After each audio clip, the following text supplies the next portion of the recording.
If you're a lineman in charge of keeping the lights on, Granger understands that you go to great lengths and sometimes heights to ensure the power is always flowing, which is why you can count on Granger for professional-grade products and next-day delivery, so you have everything you need to get the job done. Call 1-800-GRANGER, click Granger.com, or just stop by. Granger, for the ones who get it done. Oh God, how are you, dear? I'm good. I'm good. I've had a good week. I've been working on stuff and doing regular human work in addition to hobby work and sewing some more shirts together because I'm trying to slowly replace my entire shirt wardrobe with things I make. As you do. Yeah. How about you? Mostly work. I've it's been a busy time. It's basically now the end of the year is hitting us, which sounds crazy, but when you're in the corporate world, the end of the year is March. So like we're audits are starting back. I'm having to do my end of year discussions with the people who report to me because I am executive fish. You know how much I love that expression. Shout out to Taina Norell and her blush palette. If you guys have not gotten it yet, touched by Norell. She is the person who taught me the term executive fish, and I have never forgot it in my life. And the moment you told it to me, I grabbed onto it. It is the greatest expression ever. And I have not let that go. Lord have mercy. It's literally the funniest thing I've ever heard. Like the first time she told me it, I was like, I just died a little bit. I was like, that's perfect. Yeah, absolutely. Oh God. So there's that. Let's see here. What else is going on? Yeah, nothing really. Have you been able to get a vaccine yet? No, not yet. I've got a little bit of the inside work coming, hopefully. I have a person on the inside that might be able to work a route. Because getting one down here and getting signed up is a nightmare. The registration system is impossible, and it's just not great. So I'm just trying to do the opposite, which is what I do best, which is work my connections. So this is an interesting dichotomy because it looks like Florida doesn't have their shit together. Because you got Florida man running it. What are you saying right now? How could you say something? Us not having it together. I've never heard of such. Whereas North Carolina, like it's hard. Like it's not easy, and I've helped a lot of people who may not think like because you have to go to multiple websites. You have to like search and hit buttons and like do stuff. You have to be active about it. So I've helped a lot of my coworkers get vaccinated, but it's not horrible, right? Like it's doable if you are 45 or younger. I mean, I have friends that are some of them are getting it, but it's just funny. Like some of them are getting it, and I'm like, how did you get it? Because you're younger than me. And it's because people are working a route here because this is Florida and that's what you have to do. Yeah. Well, some of them could have been really rich and just gone to Governor DeSantis's thing and like. Well, I mean, he totally actually did that, by the way. Yeah, I know he did. Open vaccine centers in the most highest earning zip codes in the state. Which different than Cooper. Cooper waited till it was his time and like put on a like commercial or like a presser with him going to get it. It's like, I've waited my time. Everybody should wait their time. Let's get through this together. Oh my God. Did you see the two girls that dressed up like old ladies here? Yes. Yes. I also saw Marco Rubio's arm.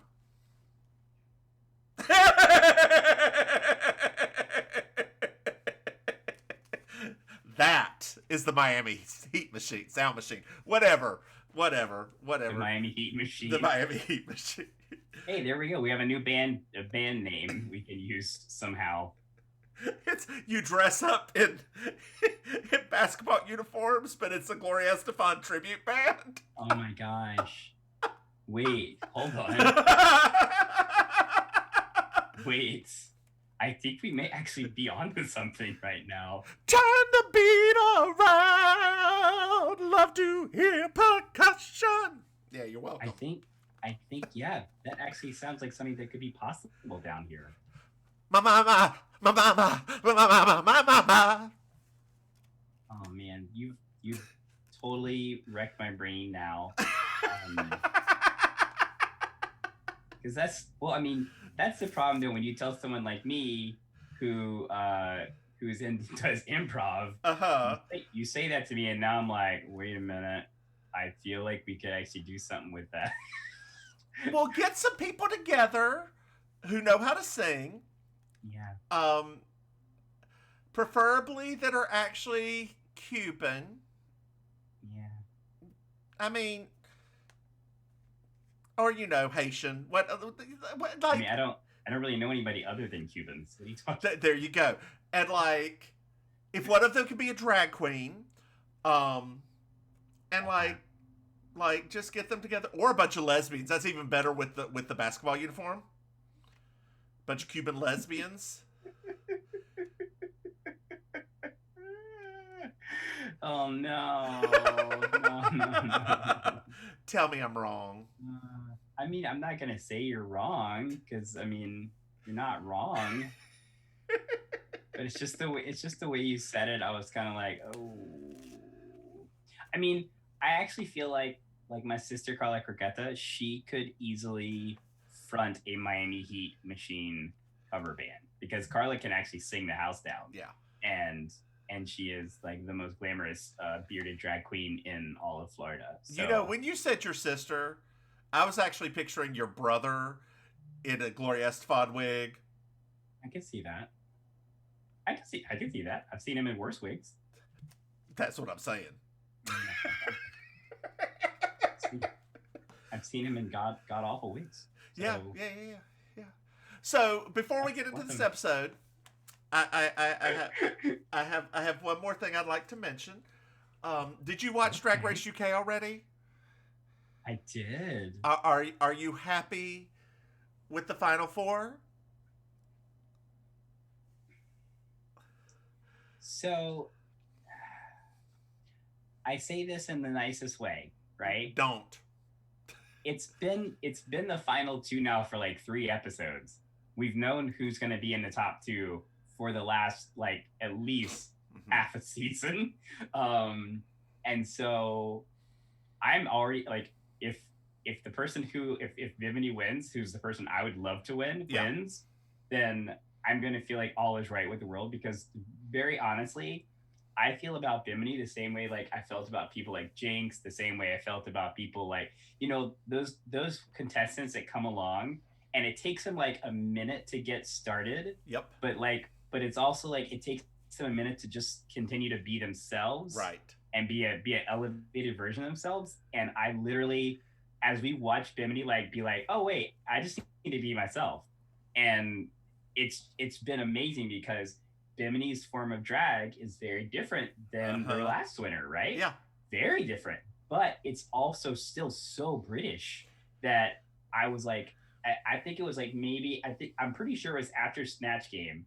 Although I was already a Bimini fan before that, but after Snatch Game, that's when I realized I was like, Bimini is different, right? Yeah. There's something different about the way that Bimini just lets everything go and lets everything hang out and like just balls to the wall all the time. So I think part of it is that she has the good part. I'm going to say this, the good part of American drag in her, because like in watching their little backstage thing, you had Lawrence and Tace and Ellie who were all like on the verge of tears and like, I can't believe it. You were so mean to me and you were so mean. And Bimini's just like, what, babes? And it was like, if these 3 had been put in American Drag Race with like a Willem, they would have just fallen apart. Yep. Like, if the Vixen had just smarted off to them once, they would have just, like, lost it and just completely cried and rolled around, and oh my God. Like, could you imagine if Bitch I'm From Chicago came out and Fist almost came out? Like, and Bimini'd be like, all right, babe, boom. Bimini would she'd be like, let's go. Exactly. Let's go. And I think that is what is missing from British drag, that and the dancing, whenever you watch it, right? Like, they're all funny, they're all characters, but they don't have that edge that Bimini, and I would say Bag of Chips had a little bit of it too. More so than Vivian. Well, I mean, I'm still team Bag of Chips. Yeah. I'm still team Bag of Chips. Yeah. Yeah. So I think, though, for me also, and this is the thing that I really hated about the last 2 episodes, right? Okay. Is that I don't like when people get caught and then they pretend like they didn't do the thing they're caught on, right? Mm-hmm. Which is, like, Ellie Diamond was, like, so surprised that they caught on to the fact that she was being strategic. Yeah. And I was like, why are you now acting like you're being oblivious to it? Like, are you guys okay with this? Blah, blah. I was like, you know exactly what you're doing. Mm-hmm. And I'm like, and in my head, I was like, that doesn't mean that they're going to fail, because they can go out there into a stand-up challenge and kill it. Mm-hmm. But I literally was like, while she was playing this weird victim with Lawrence Chaney, I was like, you literally knew what you were doing, and all Lawrence is doing is calling you out. Like, that's it. And I personally think that wouldn't have dragged on as long as it did if Ellie had just been like, well, fuck yes. Like, I'm trying to get ahead. So suck it up, Buttercup. You know, like, I do like for how the past 2 episodes, and maybe even 3 episodes now, it has been Bimini, several spaces, the second person. Like, in a way that the American Drag Race now, that cluster that it is. I don't even know what to say about that one at this point. I don't know. I don't know what to say. Honestly, I don't dislike it. Right. I am still entertained, but this extended season has really made me re-examine them more every episode. Right. And so I've gotten to the point now where I'm starting to dislike people, and it has nothing to do with their talents. It has to do with I mean, Ru made a gamble that the pandemic was going to be, that we would be in a worse place than we are right now. Right? I think so. When she was producing it, she's like, let's make this so it lasts as long as possible to get people through, because they're going to be glued to their sets every Friday night. Too. I think so too. With that, Candy Muse should be gone. Well, here's my problem though, right? Is it Candy Muse? Because it's my problem. Well, so so, you know, like when they always talk about the trope of like and I hate using this word, but I have to use it for the purpose of this trope, but like hooker with a heart of gold, right? Yeah. Like, I personally think that, like, that's Candy Muse's lot this season, is like, and the thing is that we kept getting so close to seeing her heart of gold, like so close, and it never happened. And then when it finally happened is when she's gonna go home, and so Ru's like, okay, we'll keep her. So I think that it's like, I think she is funny. I think she's witty. And my problem is not with her. I would watch that show, right? Yeah. I would watch that show at Legends when I spent maybe $5 to get in on a Tuesday night. But I am not watching that show at the highest quality it is. And my biggest problem is her fashion. Like, it is what fashion? That's it. It is not up to par with. Yeah. The only one who's worse is Tina Burner. That just needs to be flushed down the trash. If she could just cinch a waist once, like. I mean, even my fat ass will cinch a waist. I mean, it doesn't feel great, but I gotta have a silhouette that, like. But the thing is so crazy to me is, and I will say, nothing this episode that just happened, right? I never had any opinion about Denali to begin with. Yeah. Because she was just always meh. But it is so crazy to me that Tina Burner put Rosé in something that is so not Tina Burner. Yeah. Like, I understand that Tina has a picture in that dress, but I'm also like, wait a minute. We have watched for many episodes now. You have a very specific signature look. Mm-hmm. How did you not do that this time? Like, I genuinely was like I was almost angry because I was like, did you not get the brief? I have an opinion about that. That Rosé's performance on the main stage, my husband and I agree, was a deep read of Tina Burner because it was nothing but a caricature of how horrible she is. Like, and she was working it out. The fact that, like, nobody said anything about it because it was just that mean means that it was true. Like, when she turned, it was like, oh, yeah. I was like, that too. You are enjoying this because you hate her. Yeah, I have to agree. I thought that too. Do you have a top 3 from American Drag Race? I'll tell you mine are. You tell me yours, and maybe that'll help me with mine. I think Olivia. Actually, I've got top 4. Okay. I think the top 4 are going to be Olivia, as long as she leaves that little purse at home. I think Rosé is definitely in the top 4. I think Simone, now that she's been in the bottom, that will not happen again. And I think Utica is going to weird her way through it. She's going to be a Katya, like, without all the charming bits. Like, she's going to go maybe 3rd place, maybe 4th place, but she's going to make it a little bit farther.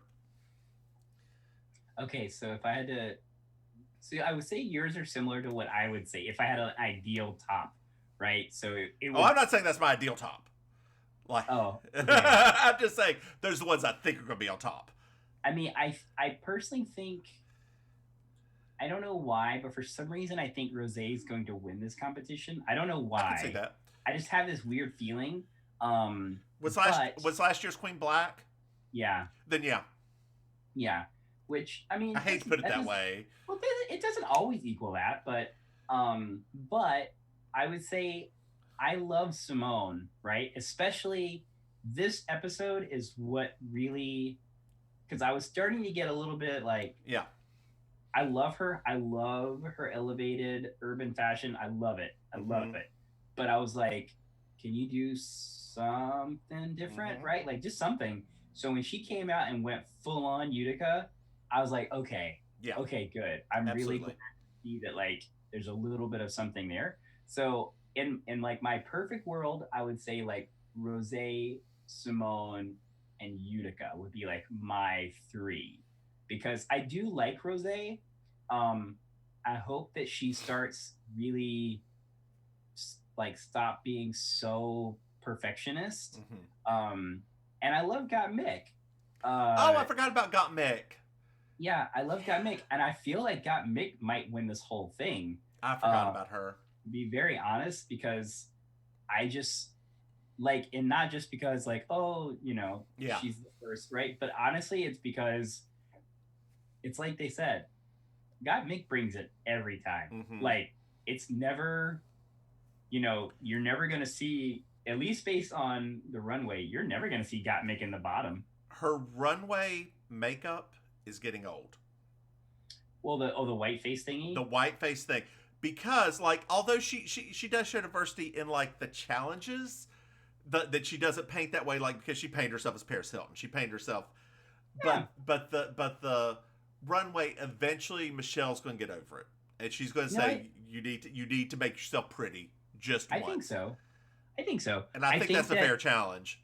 No, I think so. Well, I mean, that's the problem, though, is I think that with with the Paris Hilton thing, like, I felt like she almost felt like, I ticked that box, so I've done it now. Yeah. So I may replace Utica with Gottmik. I may, but is Candy's the last big girl left, isn't she? Yeah, they didn't do all this season. There weren't that many. Was she the big girl the entire time? Yeah, I mean, what's her name was a little big, like the one that put the shopping bags all over her. Like she wasn't Oh tiny. no, she's just a big man. Yeah, she's Like big. Yeah. So I would say she's just that. a linebacker. That's not. Well, no, but I'm saying like if we had to talk about like plus size drag, right? Like Yeah, she would fall more on the plus size. it's true. However, did you see the preview for Australia? They got a lot of big girls in that one. I don't watch previews because I like to be surprised by the first episode. Oh Lord, I know.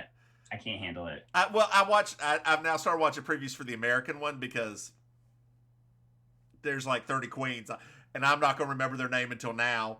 Like it takes 20 episodes before I know what the hell their names are. So let's talk about real quick before we get into Okay. baking sugar.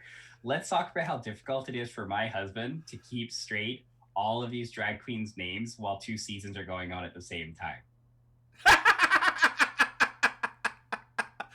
Sometimes he'll think that he's looking for a specific person on one of them. They're on the other one, and so we're trying to figure out something to watch the other day, and I was like, well, we could always like try to watch like the Latin one, right? Like the Switch or whatever it's called. And he literally was just like, no, can we just wait for the British one to end first?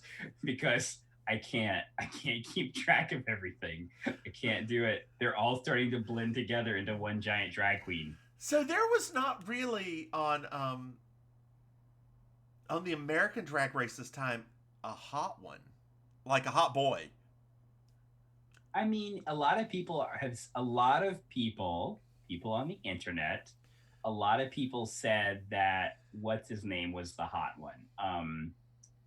Went home a little bit ago, had that super, super effeminate speaking voice. Elliot? No, not Elliot. He went home before Elliot.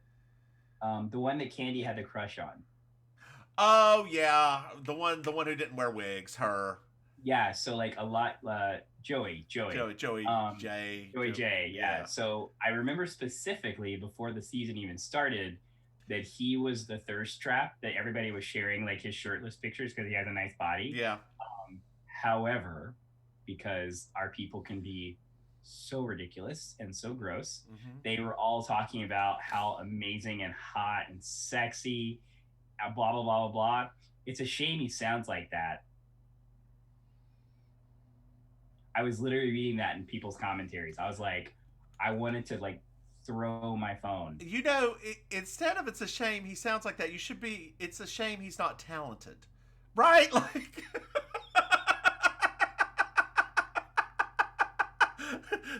And on that note, let's get into this episode of Drag Race. I think we just went into another podcast, to be very honest, for a second there. Ladies and gentlemen, if you were trying to tune in to Baking Sugar, you just heard a preview of our future podcast. That's not true. Okay, I'm just saying we did talk about it for like 15 minutes. Well, yes, but there are too many. It's oversaturated. There are too many of them. And one of them's hosted by our dear future friend, Nicole Byer. Yeah. Oh my gosh. Nicole Byer, please be our friend. Speaking of, hold on. One more quick thing. Speaking of Drag Race, Nicole Byer. Did you know that a couple years ago, it came out a couple years ago, and it's just being brought up again, that Brooklyn Heights did blackface? Yeah. No. Yeah, Nicole Byer tweeted out, Brooklyn, you know what you did. And people are like, what, this? And then, like, repost the thing from a couple years ago where she did blackface with, like, a bunch of hashtags, and one of the hashtags was love. And then there was a comment that said, y'all, excuse the term, I really love the darky. And she didn't delete the comment. Dear listeners, if you could see Auntie Maim's face right now, her can't even. Like, she is. It's so funny. No, it's even crazier, right? So, obviously, sorry, baking sugar listeners, we're going to segue for a second again.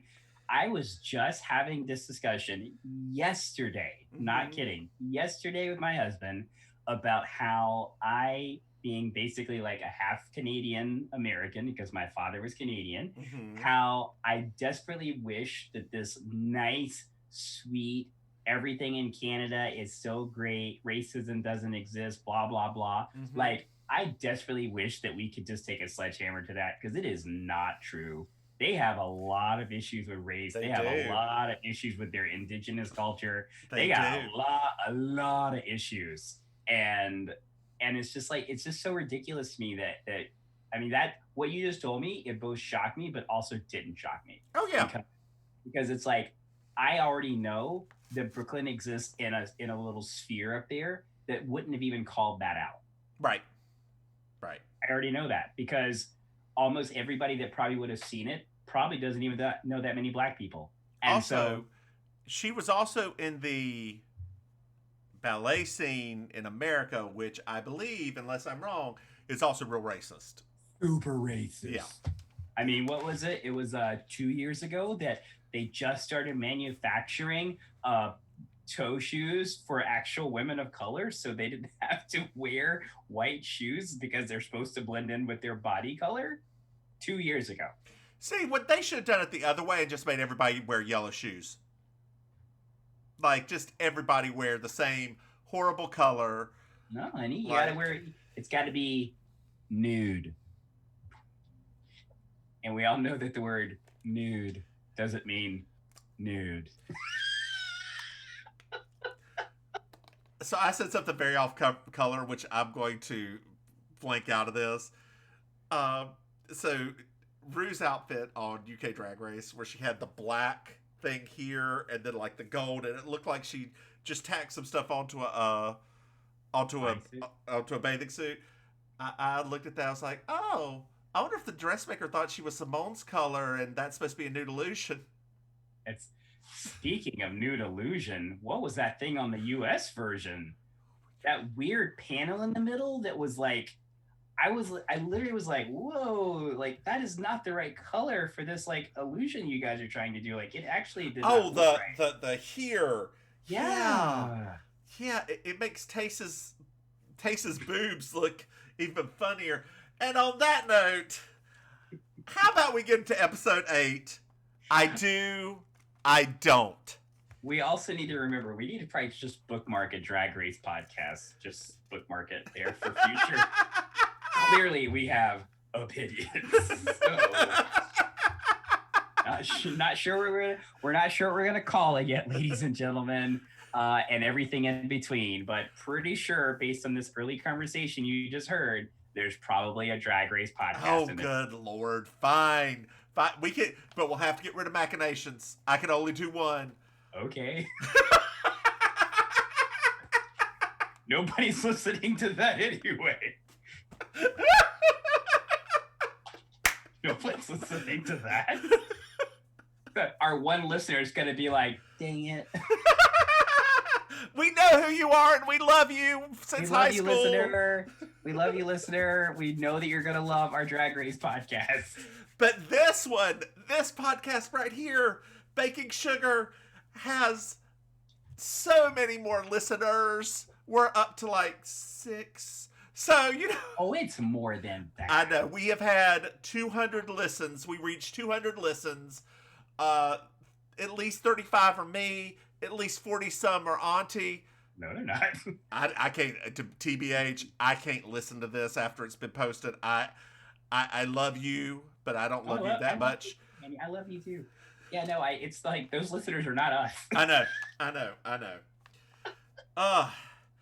So let's start this episode. All right. So, hello, listeners. If you've been hanging out with us for the first 15 minutes, you'll probably think this is a different podcast. However, this is Baking Sugar. I am your host number 1, Auntie Maim. With me is the divine Miss Mims. Hello, world.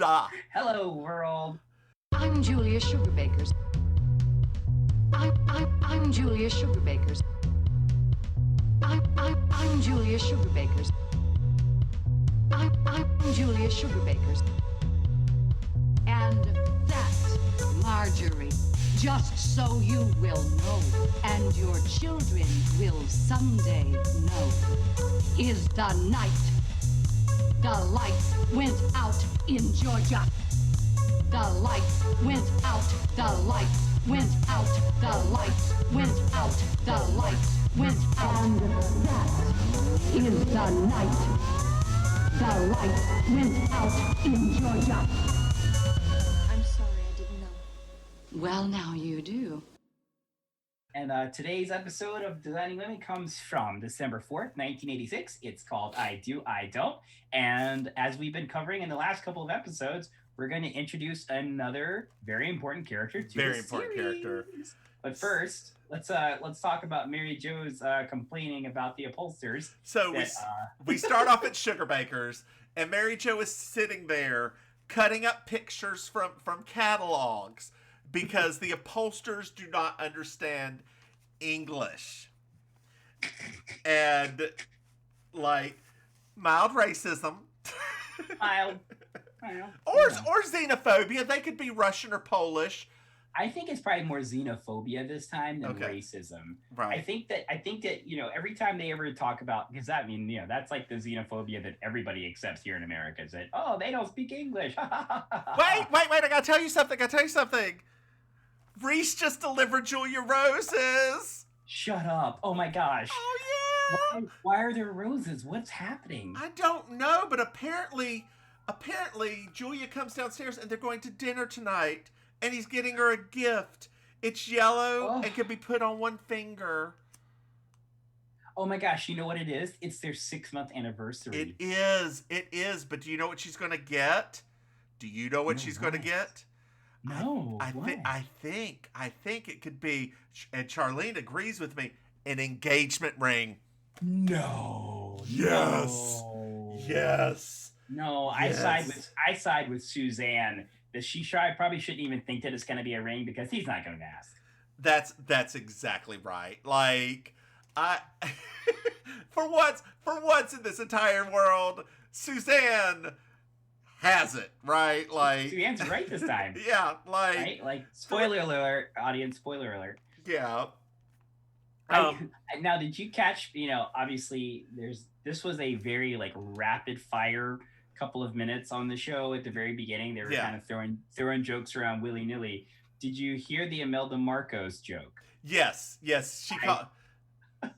She called her Imelda Marcos so Julia walks in with a bunch of bags, and Suzanne's like, "Oh, well, hey, Imelda Marcos," and then Charlene just love it so much. She's like, "Isn't it a shame about Imelda Marcos?" And they're like, "What's the shame?" She's like, "Well, she's got all those dresses and those shoes and those hats, and she still looks like a chaperone at a prom." And I was like, "Oh."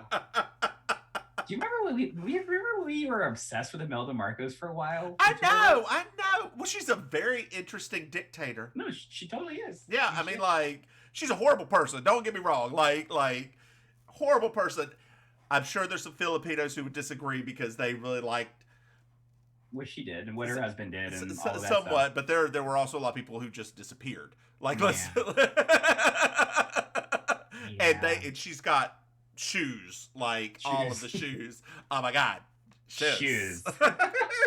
Oh, we should do a mashup video of that with footage with her, Barbara Walters.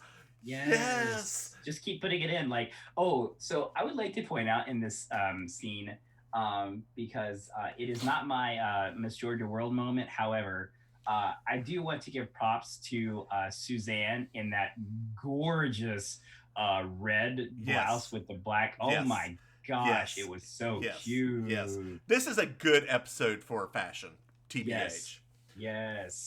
So Charlene says he's going to hide the ring. And then she goes to this story of her friend Brenda Barker, who got hers in a piece of cake, but she ate the cake and had to be rushed to the hospital. Well, they got the ring back, but her fiance was so upset he spent $65 on a meal and had to have her stomach pumped that they ended up marrying other people. Yes. I think my favorite joke in that moment was when they said, what was it? They were like, so Mary Jo, what did Ted do?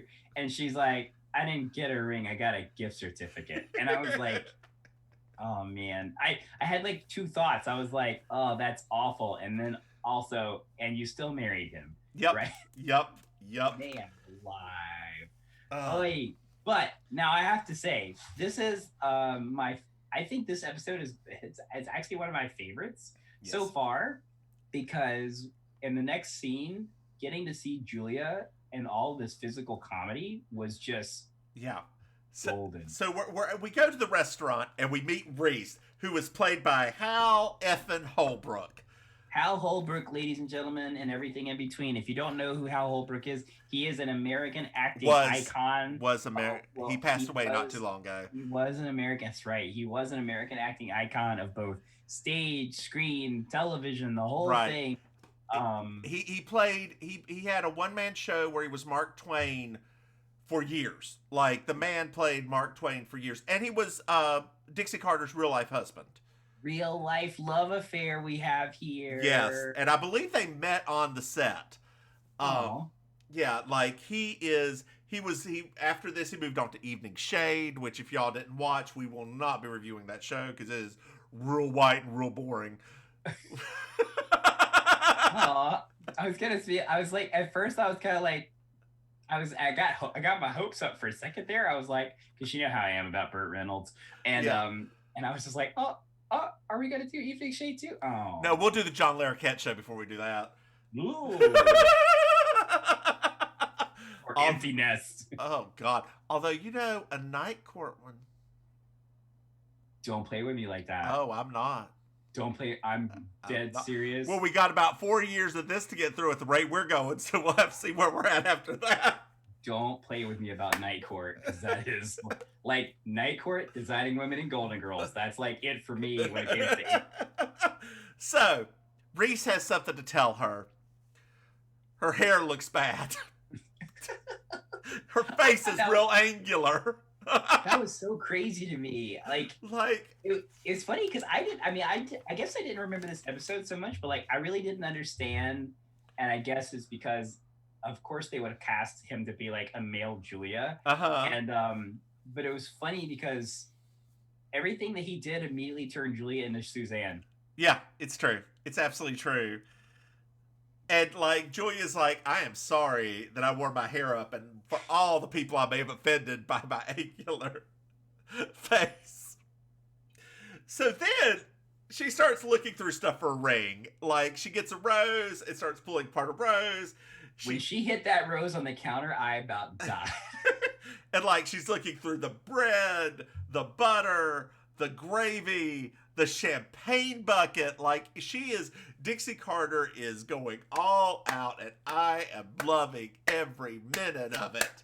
It was so perfect. It really was so perfect. And then the gift arrives on a platter, lifts it up, and there's a canary. Oh my God. A very fine bird. He's a fine bud. And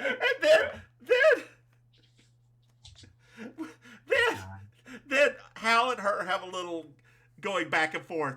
I could have gotten you a coat or a fur coat or a car.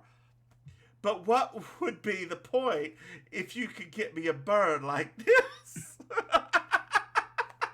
Like that was another great moment though, because she is so interesting in this episode. Like she's right there on the edge of like this weird like sorrow / anger. Yeah. And you can hear it in her voice. And I was like, why didn't she? But if you look at her face during this, like I wonder how many times they had to film this, because Dixie Carter is barely holding it together. Like she is right there with the audience. She is getting ready to laugh her ass off.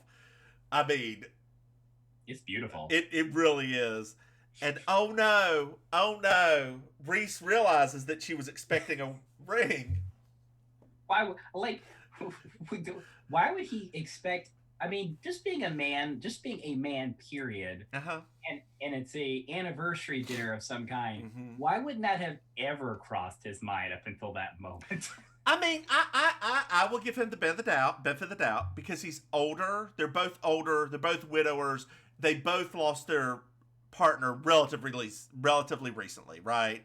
They could have just met, like, they obviously like each other, but they probably, knowing them and knowing the way they are, it seems like they're very honest with each other and have maybe been like, I'm not ready. Let's take this slowly.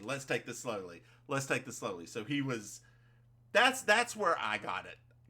I can see that. But I mean, even though, well, I mean, if we just go based off of television and the ad world, like, you can just give people rings for anything now. So, I mean, you know, we see them for Mother's Day, we see them for bat mitzvahs, we see them for, you know, hey, you got your hysterectomy, here's a ring, right? Like, a hysterectomy ring? I don't know, they have them for everything nowadays. It'll probably be more like a charm bracelet. God, what those Pandoras that's got a uterus on it. Jesus Christ. and Sorry. So Reese asks her to marry him, and he says, we'll get a house and raise the bird together. Like, and that's just, he is right there with her. Like, he can deliver lines as hard and as fast as Dixie Carter, and it is great. I love it. I love it so much. And then Reese realizes something. He's like, hey, we should actually just get married. Yeah. And Dixie's like, Julia's like, what? Uh-huh. And I love that he ties it into a betting pool scheme. Yes. And I was like, wait, what's happening right now? And it was just so perfect, because that's such an 80s thing. Uh-huh. Oh, that was such an 80s thing. Does betting pools for every little thing. You mean your company doesn't do them? Betting pools? Mm-hmm. No. Oh, yeah, we still do the when's the baby gonna be born betting pool. Who gets the money? Whoever wins the betting pool. Do you split it with the mother? No. You just buy them a butt ton of diapers. Okay, all right, okay, that makes not sense, but you know, it makes something. Yeah. Anyway, the next morning, Julia's very hungover. Like, I loved it. Her huge hair, crawling downstairs. Like, she's like, he gave me this bird, and we got married. So just so you know, whenever we do start making our merchandise, there was a line here that we're going to use, definitely, is, Julia, you look awful. And she says, and I quote, I look awful because I feel awful. And I thought, I want that on a shirt, because that sums up my life. I look awful because I feel awful. Julia Sugarbaker. That's it. I was like, that's it. That's my life. Oh, right there. God. They drank all the champagne in Georgia. All the champagne in Georgia. But like, Julia's like, no. We aren't going to stay married. It's going to devastate Reese, because he was so excited to be married. But this is not for me. Not for me. Reese comes in. Charlene says, shall we celebrate with some Sanka? And then he asked for it black. I'm like... I wrote it down too. I was like, oh my God, yes! I'm like, what Sanka? I kept saying, I'd celebrate with Sanka. All I kept thinking was like, these are our people. These are our people. So Reese pulls out some annulment papers. It's like... God. We made a mistake. Let's just take care of it. And she's like, I know you, I know this, and I know our relationship, period. Yeah, why don't you take these papers, fold it in 5 quarters, and put it where the sun don't shine? And then she slides it into his belt, like his little pants. I was like, Julia, girl. Yeah. So then we fade to black. Yep, it's very suddenly. And we fade back in, and Julia is lying in bed. She's been there for 2 days. and she has not eaten. Oh. She's very tired and over it. And Charlene brings her food and asks her what she's named the bird. She's like, I don't know, but if he ever needs to get a driver's license, I'll be sure to take care of it just before. And she keeps pressing, and he's just like, Tweety. I thought that was brilliant. It really was. Personally. Also, Uh-huh. I mean, let's be super honest here. She looked quite amazing laying in that bed. Oh yeah, she did. I got like the biggest Tennessee Williams vibes off. Oh of that yeah, moment. yeah. I mean, and of course, she's still putting on her face. What Southern woman is not putting on a face to be in bed, right? Like, my mother was just having this conversation with me just the other day. She was like, I don't care if I never leave the house. I'm not putting on my face. That's like, exactly right. You've got a compact right under Tweety. Under the shredded magazines. Under the shredded magazines. Oh, God. So then they're like, well, you need to get over yourself because you didn't even want to get married anyway. Also, they go into a discussion and tell her that she needs to get up because she's going to lose her muscles are going to atrophy and she's going to start growing facial hair. Oh, wait, what is it Charlene said? If I'm ever in the hospital and I can't do anything for myself, well, what do y'all please promise me that you're going to show up with some tweezers? And Mary Jo just looks at her and goes, only if you'll do the same. And then Suzanne's like, I don't have facial hair. and Julia's like, well, thank you for this in-depth conversation about such an important topic. Now leave my room. Oh, man. Oh, God. She is too much. Like, I don't know. If I was in a hospital, I'm trying to think of the thing I would ask for you to come do for me if I couldn't do it for myself. I don't know. I probably would want you to, I don't know, go get me candy more than anything else, probably. Because I was about to say, it ain't bathe you because they got big buff guys who could do that. I don't want them to bathe me. It'll be weird. Because I'll be like, oh my God, I saw you at the club the other night. Oh, now I'm in the hospital. What a coincidence. They're like, it happens to everybody, honey. Yeah, I don't know why the buff person bathed you as Harvey Firestein. I was wondering that myself. When you said it, I was like, oh. His grandparents moved down there or something. He's just working it out. Don't forget, like, everybody in South Florida, the last thing they want to do is sound like Harvey Firestein. So they sound like a tough Harvey Firestein because they think that that's the thing. I know. Embrace the femme, y'all. Embrace the femme. It's going to be there. Eventually, you'll be able to fake it. It's just going to take over. It's exactly right. I stopped in like 9th grade. I don't even think I started. What am I saying? I was about to say, like, did we start? No, girl. No. I'm trying to think. Was there a time when I tried to be super butch? Like, maybe. I had somebody who, I could smack her. I'm not going to because that's violence towards women and that's wrong. But she came up to me and was like, hey, Eric, what's it sound like if you talk a little bit lower? And I was like, it sounds like this. She's like, oh, you should do that. I'm like, no. What? No. I hate people. I do too. I do too. I can't remember where it was. Oh, it's when I used to go to Ramrod all the time. Ramrod! Right? And I used to, like, back in when I was, like, the 10 months of being single. And I remember so distinctly that a few people would come up to talk to me. And we go outside, and as soon as we got outside where they could actually hear me, they quickly were like, it's nice meeting you, and, like, walk away. I wonder how the eunuch's doing now during the pandemic. Oh. Yeah. I don't know, actually. I know. Yeah, no, that's actually a good question. Yeah. Gosh, what a place this is. What a place. What a place. I don't think I successfully urinated in that bar.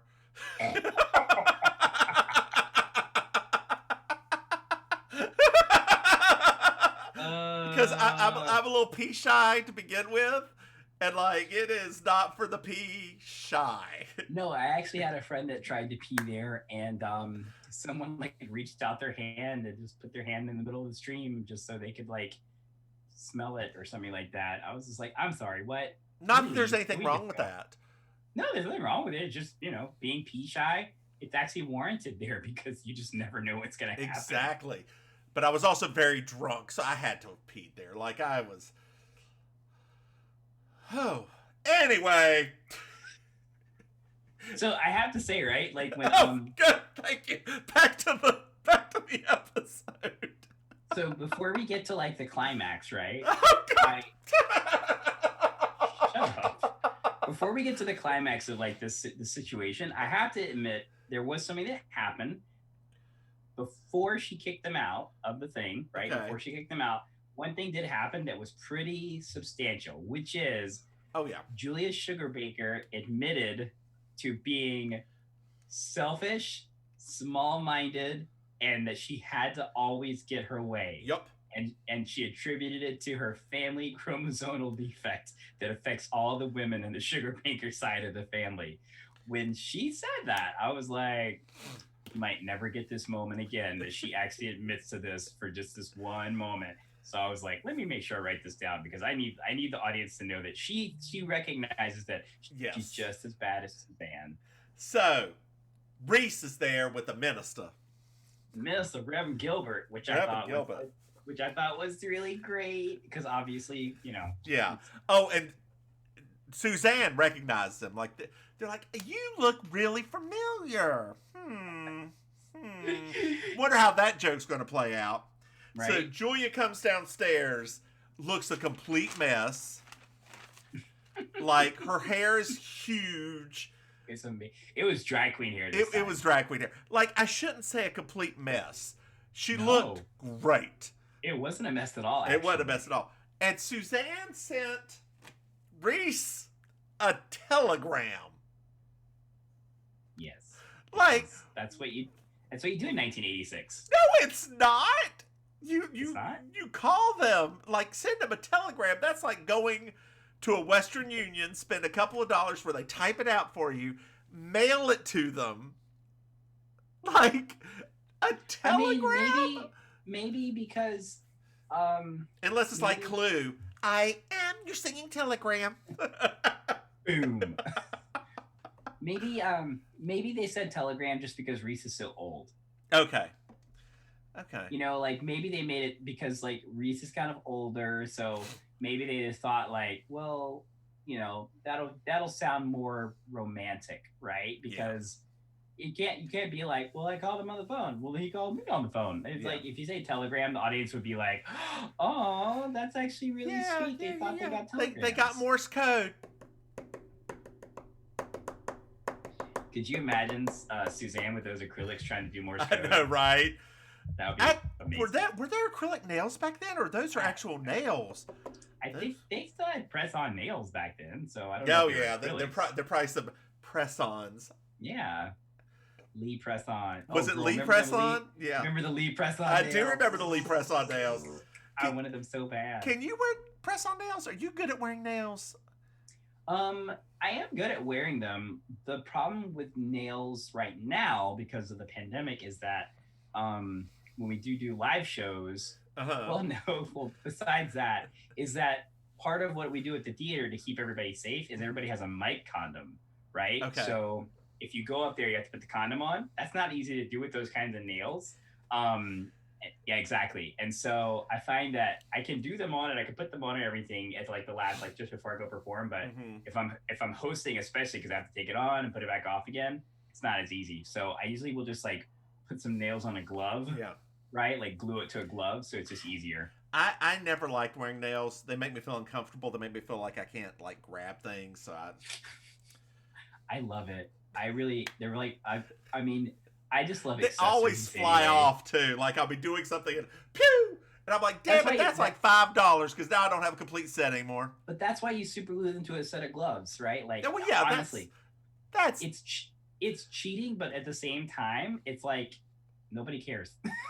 I love like Juno Birch with those yellow gloves that she paints the nails on. Yes. Beautiful. God bless you, Juno. God bless you, Juno. So Reese is there to marry her. Like he's like, you need to look proper for this. He grabs a veil, throws it on her head, and like hands her a bouquet. And she's like, stop, we can't. And then he's like, oh, are you rejecting me? She's like, yes, I'm rejecting you. And he's like, everybody hear it? And Charlie's like, yes, and I'm a notary public. Yes. And I just feel like that was just sort of a line thrown in there. I love it so. Because Hal Holbrook's like, well, you in front of everybody here, we've got witnesses, and Charlene's going to notarize it that you so rejected me. Oh, God.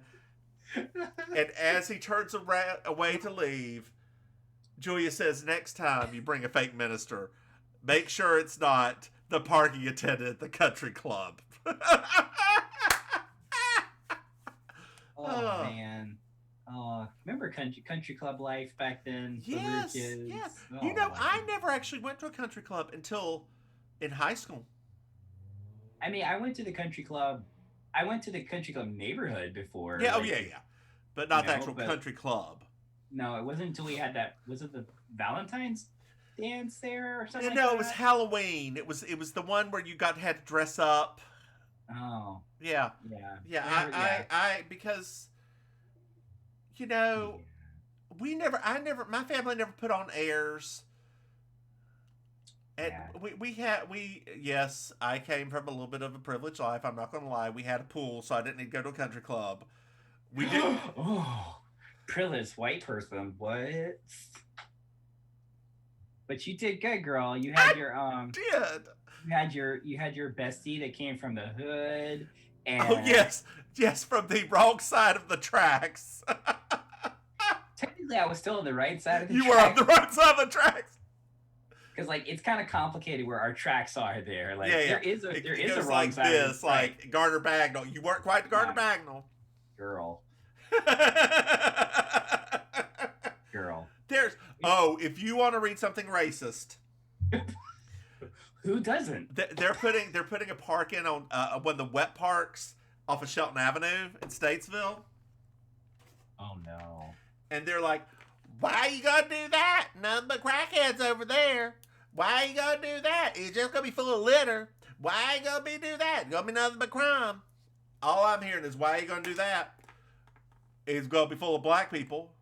Like, and then it's also followed by, "They should bring it back to being Lakewood Park, away from Martin Luther King Park, because you know they shouldn't never changed it in honor of him." I love the fact that people have no idea how racist the place is that we came from, because we're so grounded and we're so kind of like this that I sometimes I'll just for fun, the people in the theater, you know, occasionally the Statesville Record and Landmark will have a doozy of an article, and just for fun, I'll share it with the group down here, and who is almost all like Miami born or like has lived here for a long time, and they're literally looking at me like, how did you survive that? Oh, the comments are so. I read them because there's like 3 or 4 people that are just so racist. So racist.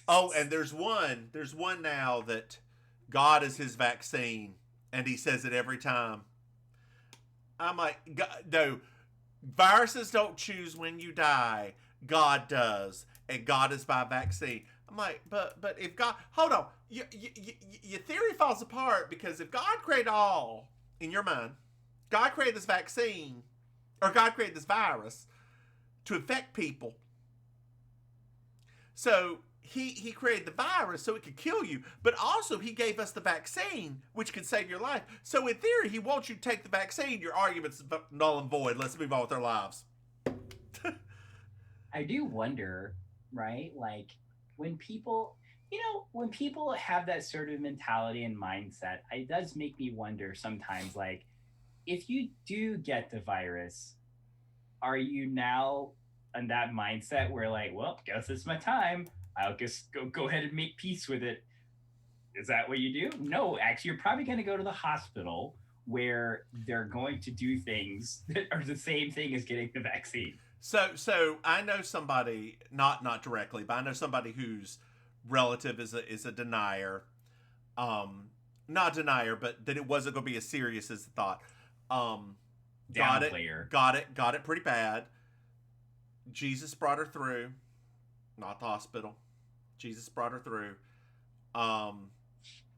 And she's fine now, even though she has to have oxygen probably for the rest of her life. She's fine because that's the way God wanted her to be, or something like that. Like it's that mentality is so hard to break that, and we anyway. That was the end of the episode. Girl, I felt a Julia Sugarbaker moment coming on right there. And I let it go because this is a happy show. I love it. It's great, right?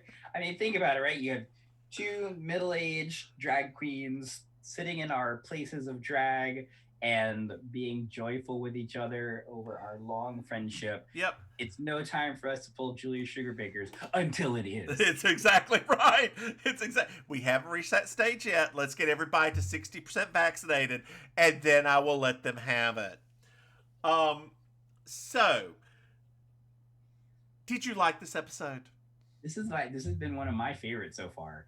I mean, I am as a Southern boy, I am a Hal Holbrook fan, right? We've all seen him do Mark Twain, all of us. Yeah. And so I love their back and forth. I love their chemistry.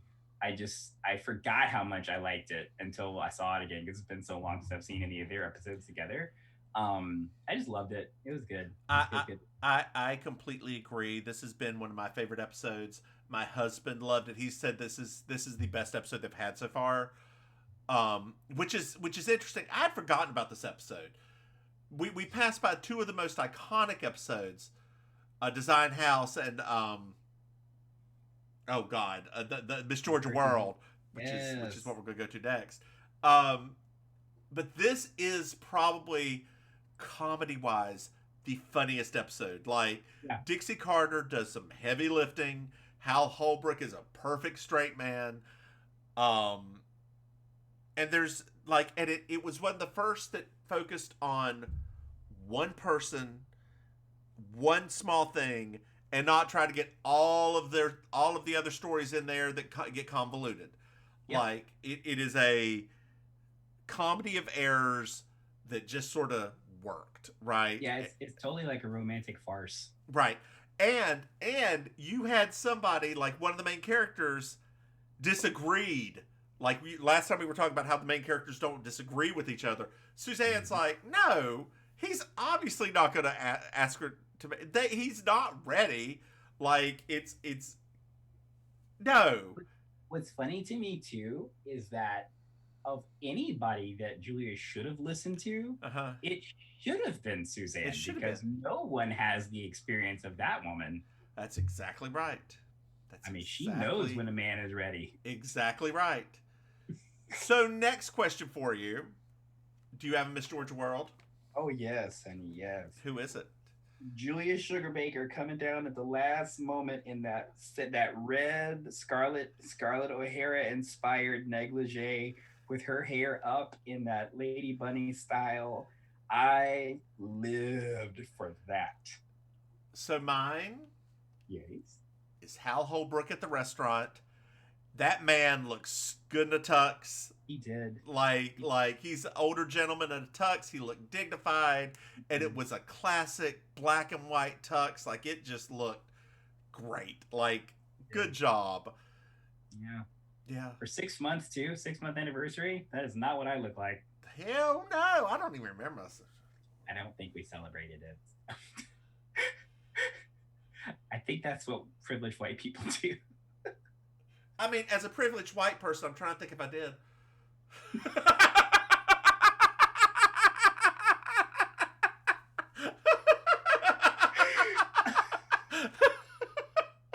Did you like that one? I loved it. Once again, there's that comic timing I love so much.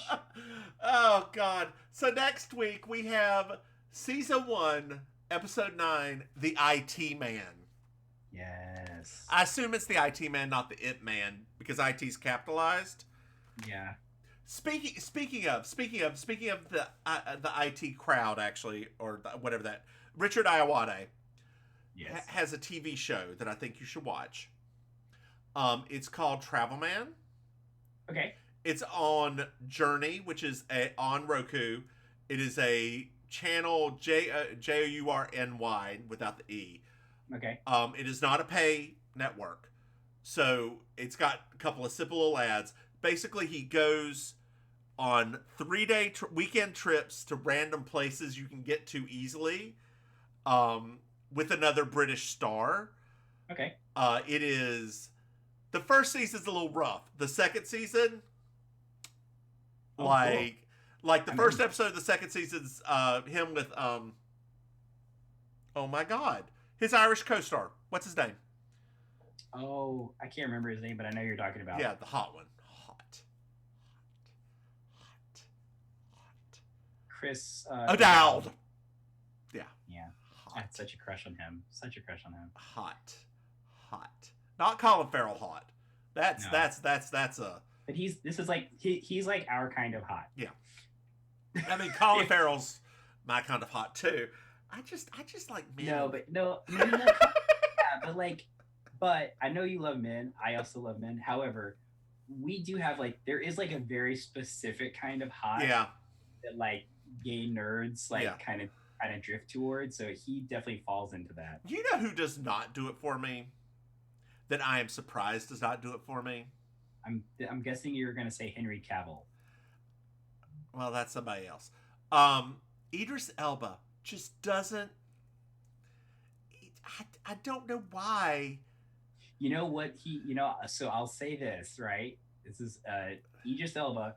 Idris Elba, the actor, doesn't do it for me. However, go watch Idris Elba DJing. Okay. It's literally two different people. Okay. His because he's real, Okay. right? Him acting is him acting.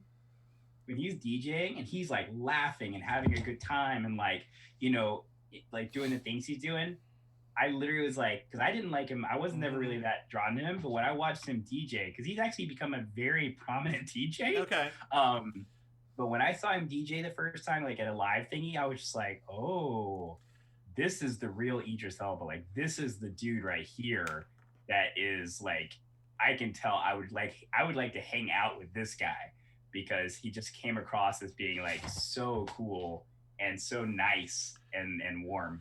You know who does it for me that I'm ashamed to admit does it for me? You ready for this? Oh God. Pete Davidson from SNL. You know the problem? I don't have a problem with him particularly. My only problem with him is he just reminds me too much. Wait, hold on. I don't have a problem with it, but I got a problem with him, and you're going to hear about it. Go on. It's not a problem. It's just he just reminds me a lot about people that I've known. It's that's the thing about him. Is I feel like we've known a lot of guys like Pete Davidson. See, and yeah, I feel like, and I always got along with them. It was the guys who act like Colin Jost that I hated. I don't like Colin Jost either. I don't either. But I was watching an older episode of SNL last night, because they show the older ones before. It was from 2018, and he looked so tired and over the world at that moment. Like something had happened. Wait, was that the time that the Scarlett Johansson stuff was going on? Was that 2018? Mm-hmm. Like when she was the Ghost in the Shell? I just realized that probably would have been around that Ghost in the Shell time. Yeah, and that I could play a tree, I could play a trans person, it doesn't matter. That crazy. That could have been it. Here I thought was Donald Trump was wearing them down. Maybe it was the Scarlett Johansson stuff. Yeah. But they're married now, so it's nice, I guess. Isn't it? Okay. Yeah. Although I would say that the only thing Pete Davidson probably has going against him with you is that, according to Ariana, he does have a very large so I know you're not that into mega penises. You know what? To look at it's fine. I ain't gonna sleep with him. On that note, ladies and gentlemen and everything in between, on that note, this was Baking Sugar, your definitive guide to all things designing women. I was your host, Auntie Maim. And I am the Divine Miss Mims. You can find me on the Twitters at Divine Miss Mims, not the Divine Miss Mims, at Divine Miss Mims. You can also follow our Patreon at Mims and Maim. You can follow our Twitter at Mims and Maim. And tell them where they can find you, Auntie Maim. Yeah, you can find me also on the socials at Auntie-Maim. No, it's Auntie.Maim. M-A-I-M, not M-A-M-E, like the original movie. I don't want to get chased down for copyright. And yeah, it's pretty much the same everywhere, right? So if you put in Auntie Maim, it's going to just show me because nobody else wants this damn name. All right, girl. Well, it has been fun. It has. You got to go have some dinner. I've got to take a shower first because I am not that bad, but you know, not as bad as Ramrod. All right, bye, girl. Bye, Andy. Bye. See if I can figure out how to stop this thing.